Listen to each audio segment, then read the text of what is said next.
কথা ফুটছে। আচ্ছা, আরেকদিন কি হলো, এই আজকে কি দিন, আজকে একাদশী, তো আজকে একাদশী না? শোনো,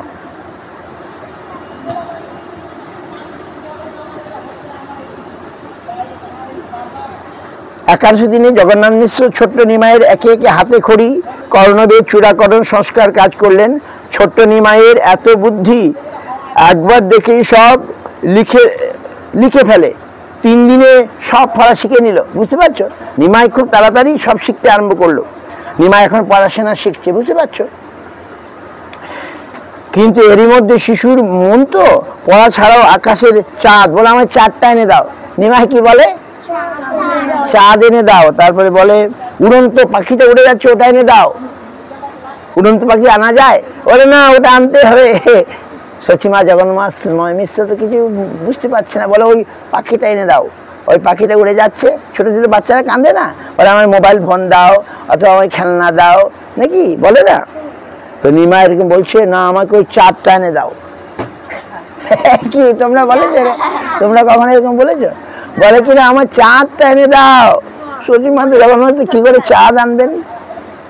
বলে না না, ওই যে পাখিটা উড়ে যাচ্ছে ওইটা এনে দাও। যদি না দে তাহলে কাঁদতে শুরু করে, ওটা এনে দাও। এইরকম কিছুতেই কান্না থামানো যেত না।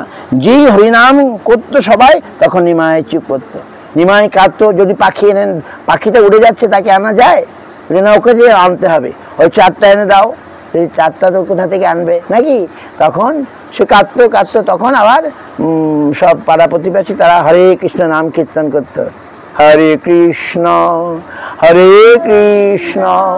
কৃষ্ণ কৃষ্ণ হরে হরে, হরে রাম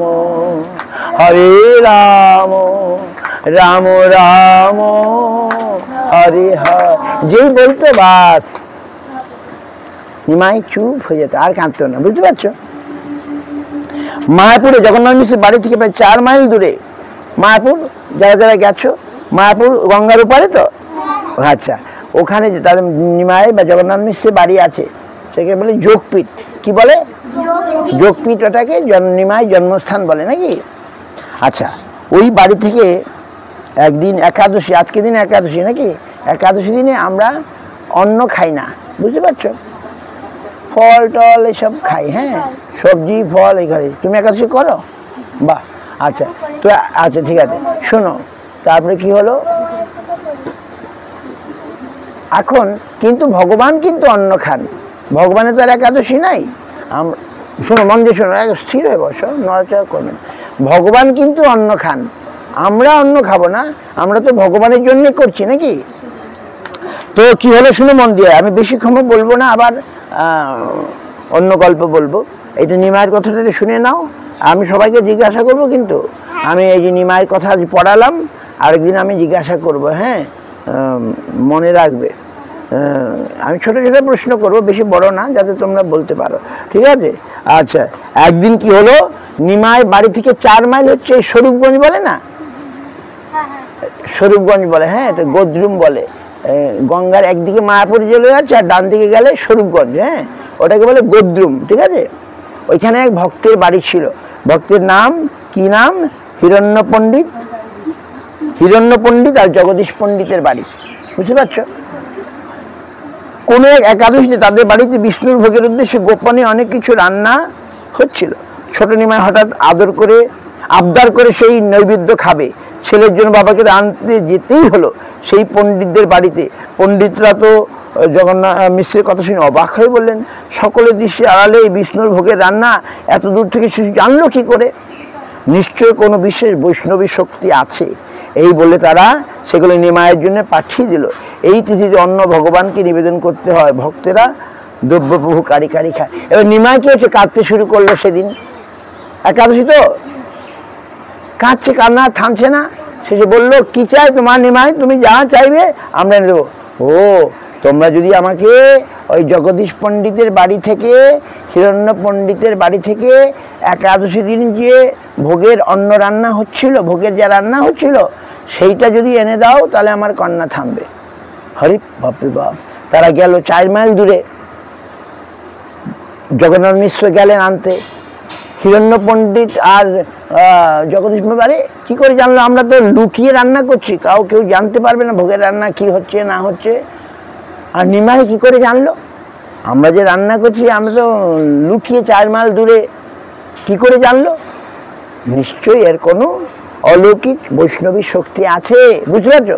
যেহেতু নিমাই ভগবান নাকি আমরা দেখলাম, তিনি তো জানতেই পারেন, তিনি অন্তর্যামী, তিনি সব জানতেই পারেন, তাই না? তখন সেই প্রসাদ, সেই অন্ন ভোগ আদি সব নিয়ে এসে নিমাইকে দেওয়া হলো। তখন নিমাইয়ের কান্না থেমে গেল, বুঝতে পারছো? এগুলো সত্যি ঘটনা কিন্তু। এবার ছোটকালে নিমাই অনেক চপলতা করতো, দুষ্টুমি করতো, সেগুলো শুনবে আজকে না আরেকদিন শুনবে? হ্যাঁ আচ্ছা, এই দেখো মেয়েরা ভালো, তোমরা বলছো শুনবে না। আচ্ছা বেশ ঠিক আছে। এখন কটা বাজলো তাহলে? এখন কটা? তাহলে আমি অনেকগুলো বললাম কিন্তু আজ 12টা বাজলো। আমি অনেকগুলো ঘটনা বললাম। 1 নম্বর কি ঘটনা বললাম? 1 নম্বর বললাম যে নিমাই জন্ম হয়েছে, তার গৌরাঙ্গ নাম। তারপরে যেটা বললাম যে নিমাই অন্নপ্রাশন হলো, তাই না? তিনি ভাগবত গ্রন্থ ধরলেন। তারপরে বললাম নিমাই ওই ব্রাহ্মণের গোপালের ভোগ 3 বার, 1 বার 2 বার 3 বার নিমাই গিয়ে খেয়ে নিত। তারপরে শেষ বেলায় সবাই ঘুমিয়ে পড়লো, আর নিমাই, দেখো ব্রাহ্মণ, তুমি যাকে নিবেদন করছো আমি তো সেই, নাকি? তুমি গোপালকে, আমি সেই গোপাল, আমি সেই কৃষ্ণ, আমি সেই গোবিন্দ, এই দেখো, এই দেখো, এই বলে তিনি অষ্টভুজ দেখালেন। আমি শ্রী নারায়ণ, 4 হাতে শঙ্খ চক্র গদাপদ্ম, তার 4 আর 2 হাতে বাঁশি দেখালেন কিনা? নিমাই যে ভগবান, তাহলে আর সন্দেহ থাকলো কি? নিমাই যে ভগবান আর সন্দেহ থাকলো কি? তিনি তো দেখিয়ে দিলেন, তিনি দেখিয়ে দিলেন। আমরা তোমাদের ভিডিওতে দেখাবো, এক সময় সিনেমা হয়েছে এরকম, খুব সুন্দর সিনেমা আছে। আচ্ছা, এবারে আরেকটা ছেলের দেখায়, খুব সুন্দর। তোমাদের মতো ছোট্ট ছেলে কি সুন্দর মাস্টারমশাইকে বুঝিয়ে, বড় স্ক্রিন হলে ভালো হতো, এত ছোট স্ক্রিন। আমাদের মেশিন আছে, ভিডিও মেশিন আছে, উৎসব সময় দেখানো হয়েছিল না, সেই মেশিনে আমরা এনে দেখাবো। বড় বড় ইয়েতে দেখতে পারবে, প্রজেক্টরের মাধ্যমে।